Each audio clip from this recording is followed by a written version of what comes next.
Picture this. You wake up tomorrow morning and someone tells you that your daily cup of coffee is the work of Satan. Not as a joke, but for real. They say your innocent morning coffee is pure evil in a cup. That's exactly what happened across Europe when coffee first arrived, and the panic was amazing to watch. Welcome to the 1600s, where coffee wasn't your friendly morning drink. It was a scary foreign liquid that made people act weird, stay awake too late, and worst of all, gather in groups to talk about things. If you've ever noticed that coffee shops feel like places where people plan revolutions, well, history says you're right. Coffee has been causing religious panic, political trouble, and social change since the very beginning. Before coffee became the drink that keeps civilization running, people literally thought it was Satan's morning beverage. When merchants from Venice first brought these dark, bitter beans back from Muslim countries in the 1600s, European Christians took one look at this black, energizing drink and immediately thought, yep, that's definitely from hell. Their thinking actually made sense for that time. It came from Muslim lands. It made people hyper and talkative, and it was darker than night. Obviously evil. The fear wasn't just about the drink itself. It was about what it represented. Coffee houses were opening all over the Islamic world.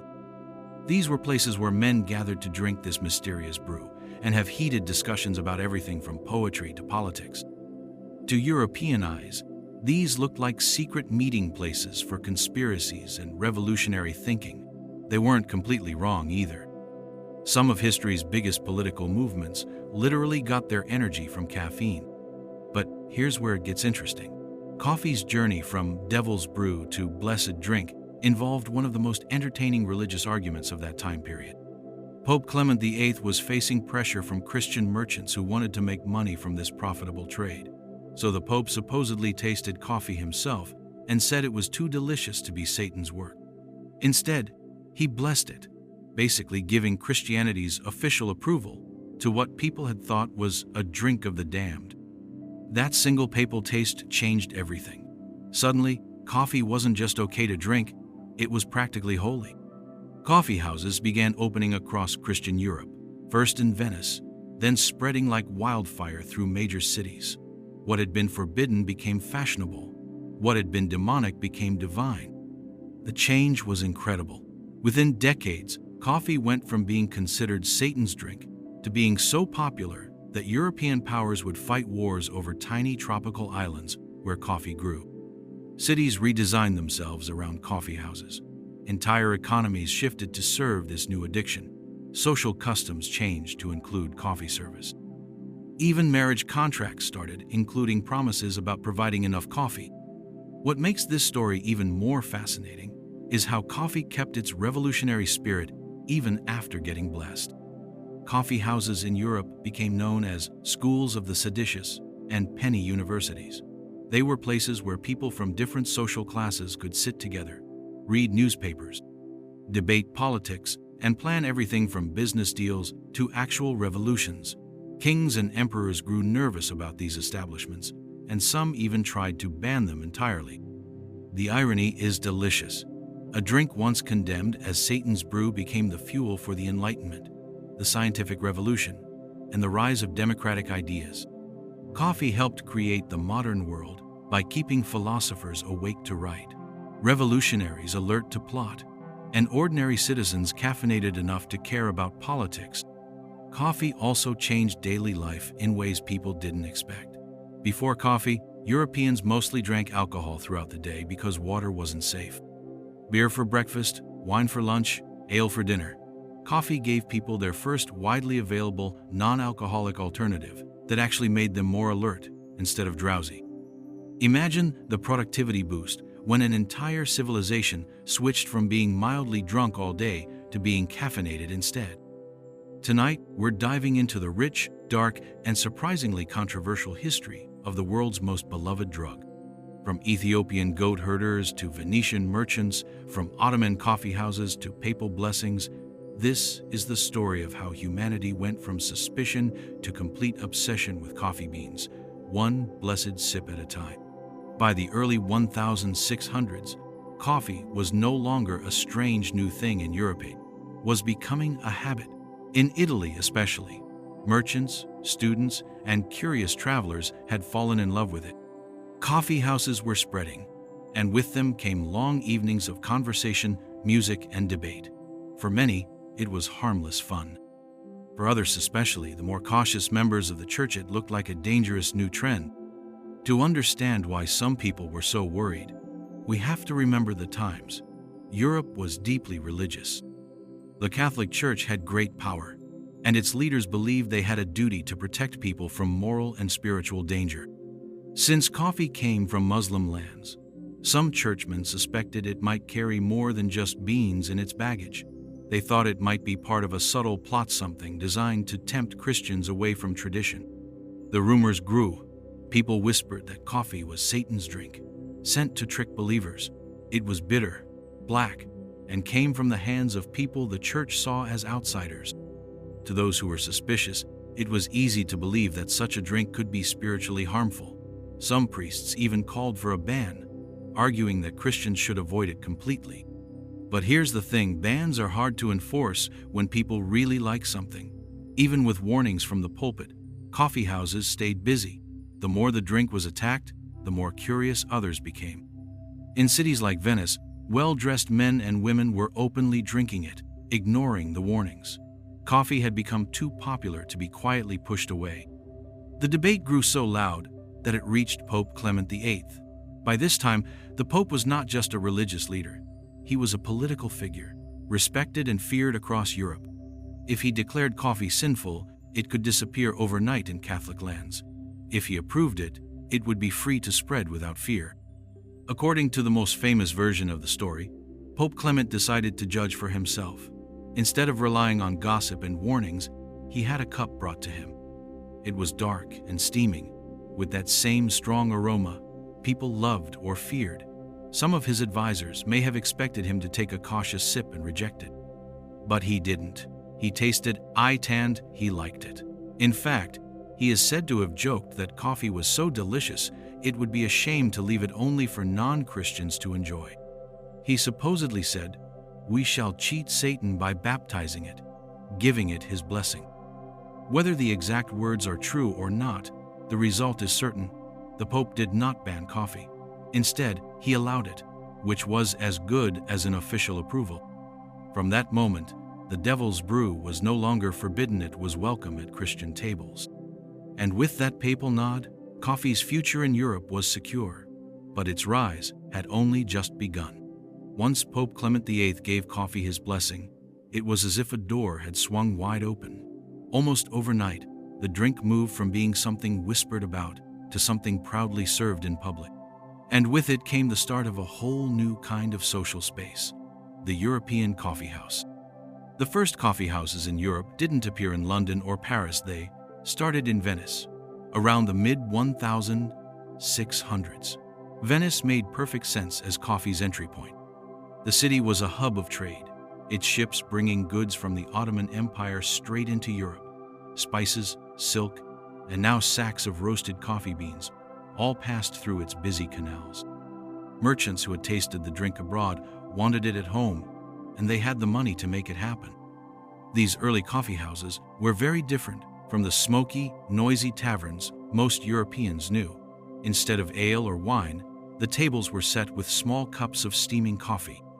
Instead of drunken arguments, there was conversation, sometimes polite, sometimes passionate, but always clearer thanks to the energizing effect of caffeine.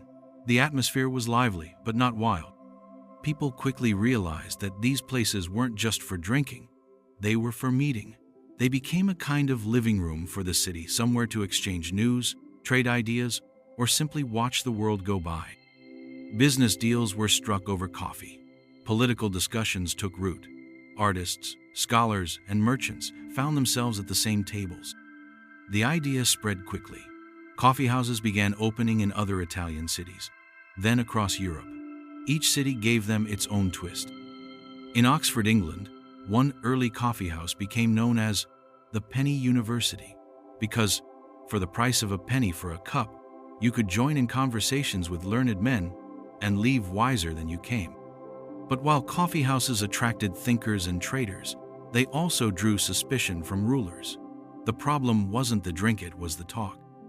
Governments began to notice that these places encouraged people to share opinions freely, sometimes criticizing the powers in charge. In cities like London and Paris, coffeehouses became known as hotbeds of political discussion. Authorities kept an uneasy eye on them, worried that too much caffeine and too many ideas might lead to unrest. Still, coffeehouses kept growing in number. For the first time, there was a public space where people of different classes could mix. A merchant could sit next to a poet. A sailor could chat with a professor. Coffee was the common link. In just a few decades, coffeehouses went from rare and exotic to an everyday part of city life. They were not just changing what people drank, they were changing how people talked, worked, and even thought. And as Europe discovered, coffee didn't just keep you awake, it had a way of waking up society itself. By the mid-1600s, coffeehouses were becoming a real force in European life. People weren't just going there for a drink, they were going for the conversation. In an age before newspapers were widely available, these places became one of the fastest ways to hear news, gossip, and new ideas.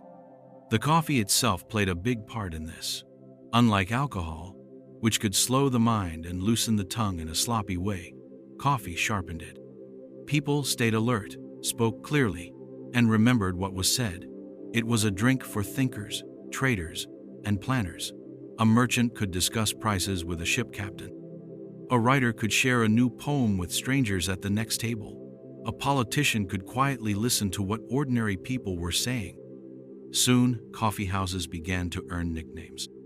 In England, they were sometimes called penny universities, because with just a penny for a cup of coffee, you could sit and learn more from conversation than from a book. In France, they were seen as little theaters of talk, where wit and charm could make you famous. In the Ottoman Empire, they had already been nicknamed schools of the wise for centuries, and Europe quickly caught on to that same spirit. But there was a serious side to all this talking.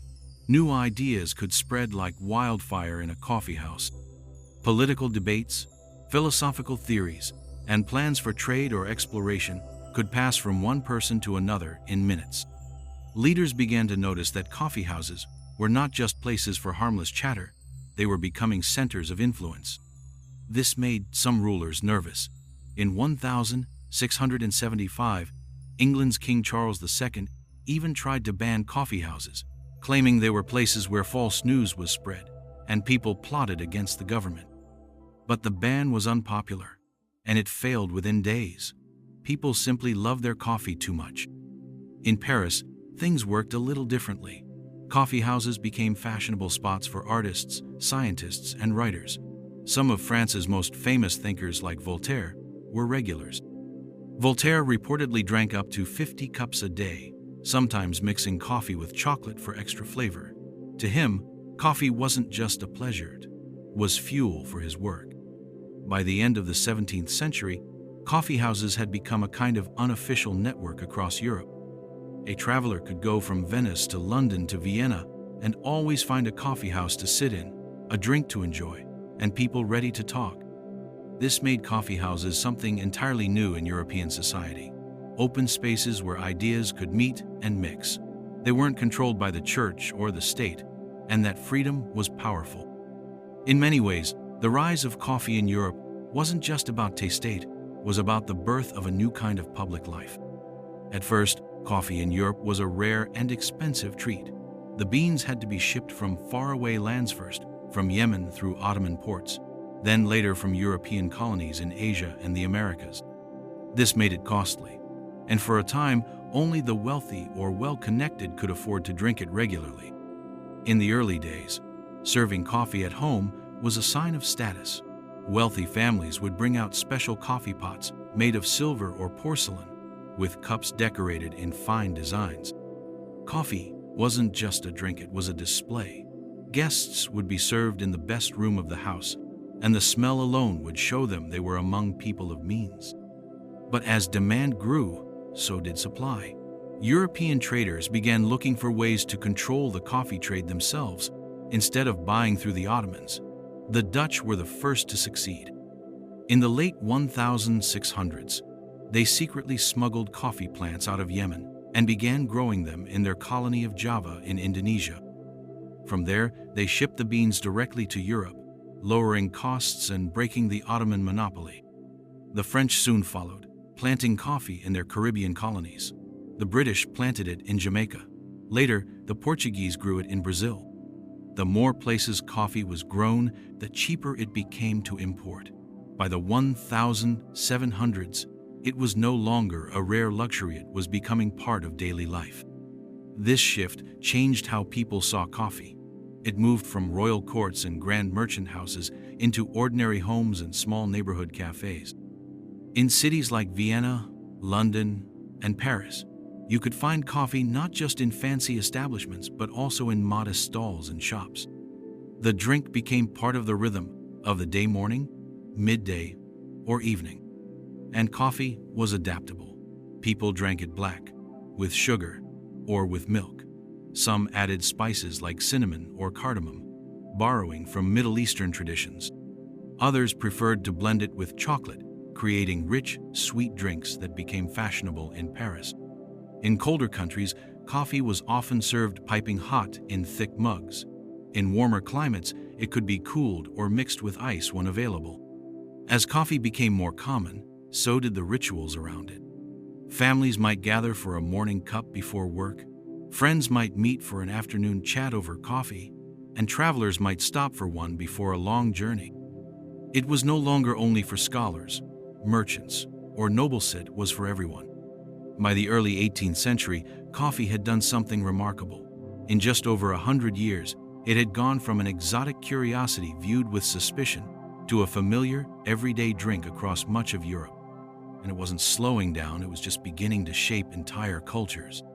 One of the most famous legends in coffee's history takes place in 1683, during the Second Siege of Vienna. This was when the Ottoman Empire's army surrounded the Austrian city, hoping to capture it. The battle was fierce, the tension high, and the outcome uncertain. According to the story, when the siege was finally broken and the Ottoman forces retreated, they left behind huge sacks of strange-looking beans. The Austrians didn't recognize them at first. Some thought they were camel feed. Others assumed they were useless. But one man, Jerzy Franciszek Kulczycki, a former soldier and trader who had lived in Ottoman lands, knew exactly what they were. Kulczycki supposedly claimed the sacks as part of the spoils of victory and opened the first coffee house in Vienna soon afterward. He served the drink in the style he had learned abroad, but made a few changes to suit European tastes. He filtered it to remove the grounds, sweetened it with sugar, and added milk, making it smoother and less bitter. This, the story says, is how Vienna's famous coffee tradition began. It's a charming tale, but historians point out that it might be more myth than fact. Some records suggest that the first Viennese coffee houses were actually opened by Armenians who had long experience in the coffee trade. Still, the Kulczycki story became popular, and he is remembered in Vienna with a statue and even a street named after him. Whatever the truth, there's no doubt that coffee took root in Vienna quickly after the siege. The city developed a coffeehouse culture that was elegant, slow-paced, and deeply social. Viennese coffeehouses became places to linger, read newspapers, write letters, or simply watch the world go by.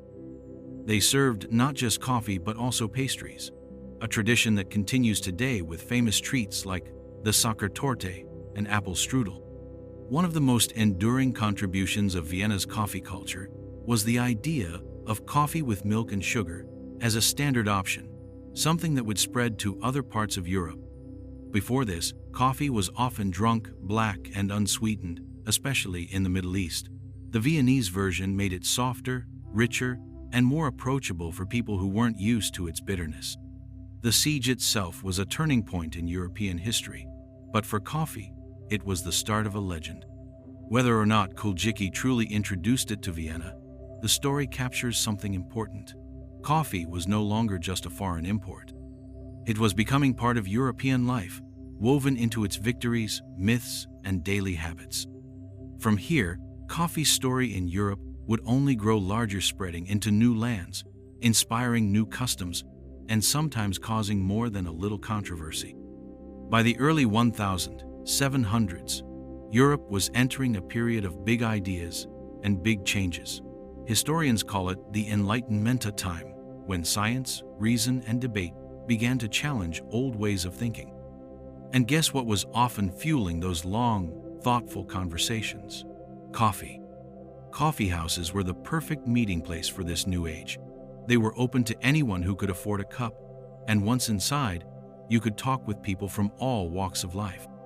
Merchants, scholars, politicians, writers, and curious citizens gathered together. Ideas were exchanged freely, and new ones were born right there over steaming cups. In England, coffeehouses were sometimes called penny universities because, for the price of a coffee, you could hear lectures, join debates, or read the latest pamphlets and newspapers. Some of these discussions weren't just about philosophy, they were about business. The famous insurance company Lloyd's of London began as a meeting of merchants and shipowners in a coffeehouse. The London Stock Exchange has roots in coffeehouse gatherings too. In France, cafés became central to intellectual life. Paris coffeehouses welcomed writers like Voltaire, Diderot, and Rousseau. Voltaire, in particular, was famous for his love of coffee. He reportedly drank up to 50 cups a day, sometimes mixed with chocolate. These cafés became places where revolutionary ideas could be discussed in public without the formal setting of a court or a lecture hall. The connection between coffee and new thinking was not accidental. Alcohol made people relaxed, but coffee made them alert. Drinking wine or beer often ended in sleepy conversation. Drinking coffee often ended in plans, essays, and arguments that lasted late into the night. This didn't go unnoticed by those in power. In some countries, rulers worried that coffeehouses were breeding grounds for rebellion. The open discussion they encouraged was both a strength and a danger. Authorities sometimes tried to monitor them or limit their influence, but banning coffee or coffeehouses almost always failed. People had gotten used to their new habit, and they weren't about to give it up. Coffee also became tied to the printed word. Many coffeehouses provided newspapers for their customers, and some even produced their own news sheets. This helped create a more informed public, something that had never really existed before in such a wide and open way. By the middle of the 18th century, coffee wasn't just a drink, it was a symbol. To drink coffee in a coffeehouse was to take part in public life, to be part of the conversation, and sometimes to challenge the way things were. It had traveled a long way from being called the devil's brew. Now, in the minds of many, it was the drink of reason, progress, and change. By the 1700s, Europe's love of coffee was stronger than ever, but there was a problem. The bean still had to come from faraway places, and that meant supply could be interrupted by politics, war, or trade disputes. To make coffee more available and more profitable, European powers turned to their growing colonial empires. The Dutch had been the first to break the Arab monopoly on coffee plants. Smuggled seedlings from Yemen had been successfully grown in Java, an island in their Indonesian colony. The results were excellent, and soon Dutch ships were carrying Java coffee to European ports. This is why even today, Java is still a nickname for coffee. France followed, determined to have its own supply. In 1723, a French naval officer named Gabriel de Clue famously carried a single coffee plant from Paris across the Atlantic to Martinique in the Caribbean. According to his own account, he protected it during storms, defended it from a jealous passenger, and even shared his drinking water with it during the voyage. Whether all the details are true or not, the plant survived and thrived. Within decades, thousands of coffee trees covered Martinique and other French colonies. The British, Portuguese, and Spanish joined in too, planting coffee across their territories in the Caribbean, South America, and Asia. Brazil, which was under Portuguese control, would eventually become the largest coffee producer in the world, a title it still holds today. But behind these romantic-sounding stories of adventurous sea voyages and exotic plantations was a harsh reality. Colonial coffee production depended heavily on enslaved labor. Enslaved Africans were forced to work in brutal conditions on coffee plantations in the Caribbean and South America. The profits from their work fueled Europe's coffee culture, but at a terrible human cost. Colonial coffee trade also reshaped global shipping routes. Coffee became one of the key goods carried by merchant fleets, alongside sugar, tobacco, and spices. These products fed Europe's growing appetite for imported luxuries, and coffeehouses often served them together sweetened coffee, tobacco for smoking, and sometimes even chocolate from the Americas. By the end of the 18th century, coffee was no longer just an Eastern curiosity or a European treat. It was a global product, grown in tropical colonies, shipped across oceans, and consumed in cities and towns from Lisbon to St. Petersburg. Its story was now tied to trade, empire, and the movement of people both free and enslaved. In Europe, few thought about where their coffee came from. They simply enjoyed it, as coffeehouses and private kitchens filled with its rich smell each morning. But in the colonies, the bean that kept Europe awake was also keeping thousands in chains. This darker side of coffee's history would remain largely hidden from the cheerful chatter of the cafes. Yet it was as much a part of the story as the porcelain cups and silver spoons in which the drink was served. By the late 1700s, Europe was buzzing with change, and coffee was right in the middle of it. The drink that had once been seen as exotic and suspicious had become the fuel for revolutionary thinking. Coffee houses weren't just meeting spots anymore. In many places, they became planning rooms for political movements. In Paris, cafes were famously linked to the French Revolution. They were places where news spread faster than official announcements, and fiery speeches could be heard almost daily. One of the most famous cafes, the Café de Foix, was where revolutionary leader Camille Desmoulins reportedly jumped onto a table in July 1789, calling the people to arms just days before the storming of the Bastille. Patrons didn't just sip coffee, they debated the future of France. Across the Atlantic, coffee also played a part in the American Revolution. While tea was the traditional hot drink in the American colonies, it became politically charged after the British imposed heavy taxes on it. The Boston Tea Party, in 1773, where colonists dumped tea into the harbor in protest, made tea a symbol of British oppression. Many Americans switched to drinking coffee as a political statement. Coffee became the patriots' drink, and demand for it grew. In England, coffee houses had long been tied to politics, but in the 18th century, they also became linked to newspapers and pamphlets that spread radical ideas. Political clubs met over coffee, discussing reforms, voting rights, and government policies. The connection between caffeine and activism was clear. Coffee kept people sharp, and coffeehouses gave them a place to organize.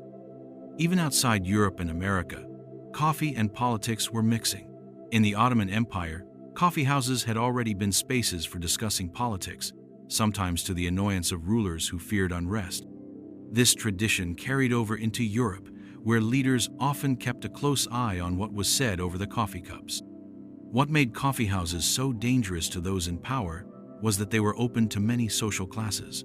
A merchant could sit next to a student, a craftsman next to a lawyer.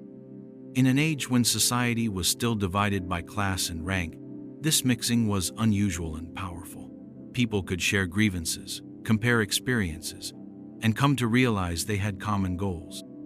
Of course, not every coffee drinker was a revolutionary.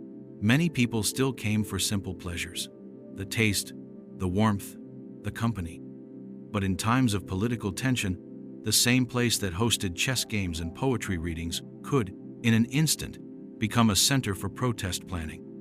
By the early 19th century, coffee had proved it could be more than a drink. It was a symbol of conversation, of connection, and when the time was right, off change. The devil's brew had once been feared for its supposed power to stir the mind. Now, that was exactly what made it so valuable. By the 1800s, coffee had settled comfortably into public life through cafes and coffeehouses. But during this century, something important happened. It also became a common part of life at home. The shift was partly due to technology. New roasting methods made it easier to prepare coffee in smaller quantities, and metal stoves replaced open hearths in many homes, making boiling water and brewing coffee simpler and safer. Families could now roast green coffee beans themselves, or buy them already roasted from local shops. This meant that the rich smell of brewing coffee was no longer limited to public places. It could fill kitchens each morning. Another change was social. The 19th century saw a growing middle class in Europe and America. This group valued respectability and hospitality, and serving coffee became part of polite home life. Offering guests a cup after a meal or during a visit was considered a sign of good manners. Special coffee set spots, cups, and saucers were proudly displayed in dining rooms. In some countries, coffee became linked to daily routines. In France, the morning café au lait, coffee with milk, became a household habit. In Sweden, the tradition of fika began to take shape, a social coffee break with pastries that was as much about conversation as the drink itself. In Italy, small, strong cups of espresso started to become a norm, especially in urban areas. Meanwhile, coffee imports were growing fast. Brazil had emerged as the world's largest coffee producer, supplying beans to Europe and North America at prices that made coffee affordable to more people. This mass availability meant that even working-class households could include coffee in their daily lives, though often it was weaker or mixed with chicory to stretch the supply. Advertising also played a role. Coffee brands began to appear, and packaging became more important. Instead of buying loose beans from a barrel, customers could purchase coffee in branded bags or tins, which promised freshness and quality. Some companies even printed brewing instructions, helping standardize the way coffee was made. By the mid-19th century, coffee was firmly rooted in home life across much of the Western world. It had become both an everyday comfort and a small luxury way to start the day, welcome a guest, or mark a moment of rest in a busy schedule. Still, while coffee had moved into the home, cafes didn't disappear. They continued to thrive as public meeting spots, often with a different energy than the quiet morning cup at the kitchen table. The two worlds, public coffee culture and private coffee drinking, would develop side by side, each influencing the other. The next stage in coffee's journey would come with new inventions that transformed how it was made, served, and consumed, not just at home, but everywhere. By the late 19th century, coffee was everywhere: at home, in cafes, in offices, even on trains. But brewing it was still a slow process. Whether you boiled it in a pot or used a filter, making coffee took time. And in busy cities, time was becoming valuable. People wanted their coffee faster. Inventors saw an opportunity. Throughout the 1800s, engineers experimented with ways to speed up brewing by forcing hot water through coffee grounds under pressure. The goal was simple: extract the flavor quickly without boiling the coffee too long and making it bitter.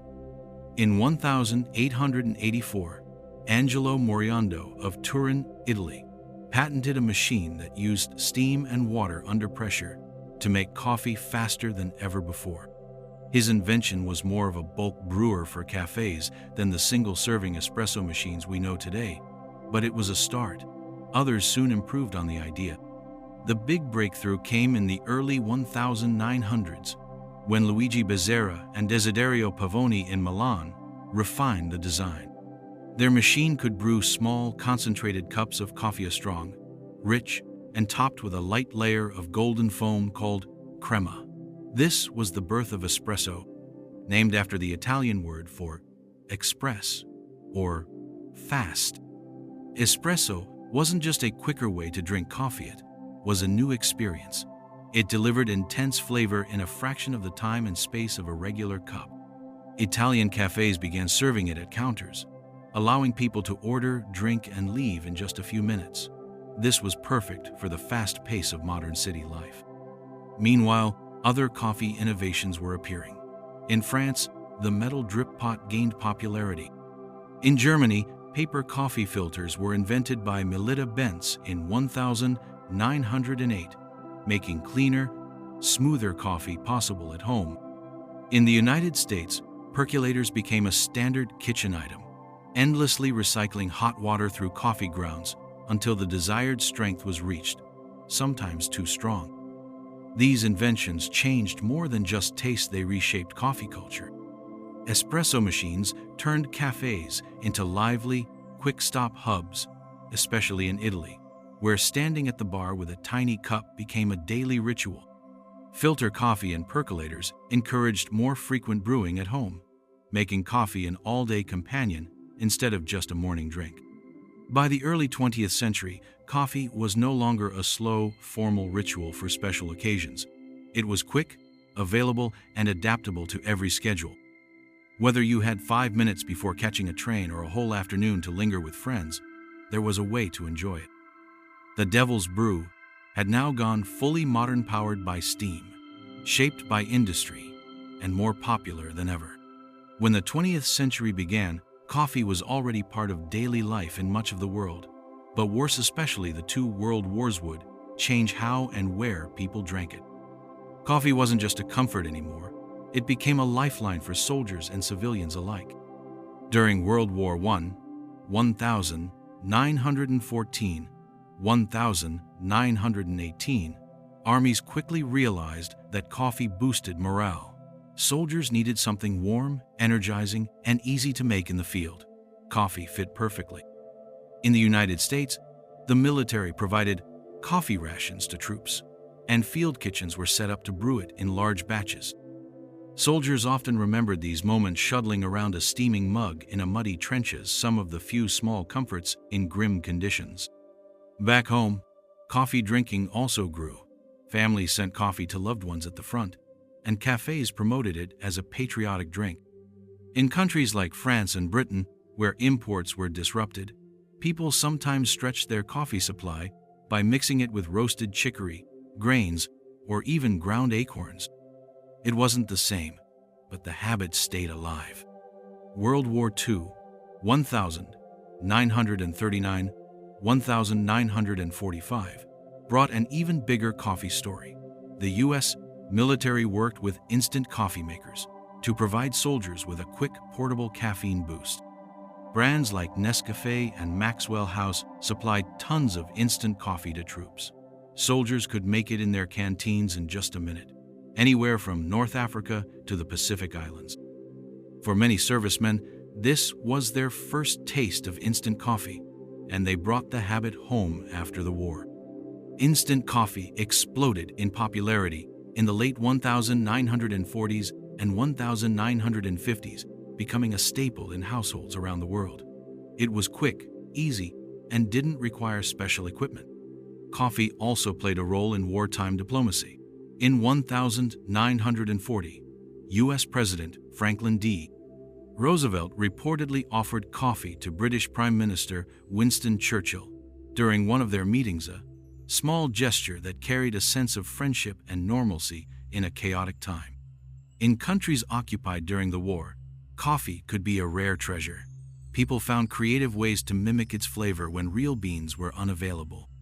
In Germany, ersatz coffee, made from roasted barley or chicory, became common. In France, people brewed roasted figs or beets. These substitutes kept the ritual alive, even if the taste was far from the real thing. By the end of World War II, coffee's identity had expanded. It was no longer just a cafe drink or a home treat. It was a soldier's companion, a symbol of resilience, and for many, a reminder of the hope for peace. The war had spread both instant coffee and the deeper cultural bond people felt with their morning cup. When peace returned, coffee was ready for its next chapter, shaped by prosperity, advertising, and the rise of global brands. After World War II, coffee entered a new era. The 1950s and 1960s were decades of economic growth in much of the Western world, and coffee became more than just a drink. It was a product, a lifestyle, and a brand. Instant coffee, made popular by soldiers during the war, now dominated supermarket shelves. Companies like Nescafé, Maxwell House, and Folgers advertised convenience above all else. Their message was simple: you can have coffee anytime, anywhere, just add hot water. For busy post-war households, this was appealing. No grinding, no brewing equipment, no waiting. Advertising transformed coffee's image. Radio and TV commercials showed happy families gathered around breakfast tables, housewives serving steaming cups to smiling husbands, and slogans that promised comfort in every sip. Maxwell House used the famous line, "Good to the last drop," while Folgers claimed to be the best part of waking up. These phrases stuck in people's minds and still do today. Packaging also changed. Instead of buying loose beans from a shop, customers now grabbed pre-measured jars or tins from the grocery aisle. This gave coffee a longer shelf life and made it easier to store. But it also meant most people were drinking mass-produced blends instead of fresh roasted coffee. The flavor was consistent, but often less rich than traditional brewing. In the United States, the coffee break became an official part of work culture. Offices began scheduling short breaks for employees to rest and socialize over coffee. This wasn't just a courtesy. Studies showed that workers were more alert and productive afterward. The coffee break became so common that in 1951, the Pan American Coffee Bureau launched an ad campaign encouraging it nationwide. Meanwhile, in Europe, traditional café culture never disappeared. Cities like Rome, Paris, and Vienna kept their distinctive coffee styles alive. Espresso at the bar in Italy, leisurely terrace cafes in France, and ornate coffeehouses in Austria. But even there, instant coffee was finding its way into kitchens for quick, everyday use. Global trade in coffee also grew during this period. Brazil remained the largest producer, but countries like Colombia, Ethiopia, and Vietnam increased their exports. This brought new flavors into the market, though most large brands blended beans from multiple regions to create a uniform taste. By the 1960s, coffee had become truly global in a way it had never been before. It was available in nearly every home, workplace, and corner store. You could drink it in a fine porcelain cup at a European café or from a paper cup at an American gas station. But while the post-war coffee boom made the drink more accessible than ever, it also set the stage for a backlash. In the decades to come, some people would grow tired of the flat taste of instant coffee and start looking for something fresher, richer, and more authentic. That search would spark a new wave of coffee culture. By the 1970s, instant coffee still ruled supermarket shelves, but something was changing. A growing number of people were no longer satisfied with bland, mass-produced blends. They wanted coffee that tasted fresher, more flavorful coffee that celebrated its origins instead of hiding them in generic mixes. This desire sparked what would later be called the specialty coffee movement. Instead of treating coffee as just a caffeine delivery system, specialty roasters began focusing on quality beans, careful roasting, and proper brewing. They wanted to show that coffee could have distinct flavors: fruity, floral, chocolatey, depending on where it was grown and how it was prepared. The movement took inspiration from wine culture. Just as wine lovers talked about terroir, the effect of soil, climate, and region on taste, coffee enthusiasts began celebrating beans from Ethiopia, Colombia, or Sumatra for their unique profiles. Single-origin coffees became popular, where all the beans came from one place instead of being blended together. Small roasteries began to appear in cities across the United States and Europe, selling freshly roasted beans directly to customers. Brewing methods like the French press, pour-over, and espresso regained popularity among those seeking richer flavor. One of the most influential players in this movement was Starbucks. Founded in Seattle in 1971 as a small shop selling high-quality beans and equipment, it slowly grew into a cafe chain in the 1980s and 1990s. Starbucks introduced millions of people to espresso-based drinks like lattes, cappuccinos, and mochas, bringing cafe culture to places that had never had it before. While some criticized its dominance, Starbucks helped create a new expectation. Coffee could be an experience, not just a drink. In Italy, espresso culture remained strong, but specialty coffee also gained a foothold. Baristas began experimenting with latte art. Those intricate designs, made with milk foaming competitions, emerged to crown the best coffee makers. In Australia and New Zealand, the flat white was born, combining espresso with velvety microfoam milk. By the 1990s, coffee had split into two main worlds. On one side was mainstream coffee, instant, diner drip, and supermarket, tin sheep and convenient. On the other side was specialty coffee, freshly roasted beans, carefully brewed, often served in cozy cafes where customers could relax or work for hours. This new wave of coffee culture encouraged people to think about where their coffee came from, how it was grown, and who grew it. The idea of fair trade coffee began to spread, aiming to ensure that farmers received better prices and working conditions. Coffee had come a long way from being called the devil's brew. By the end of the 20th century, it was not just a global drink, it was a global passion, with a growing community of people dedicated to perfecting every step of its journey from farm to cup.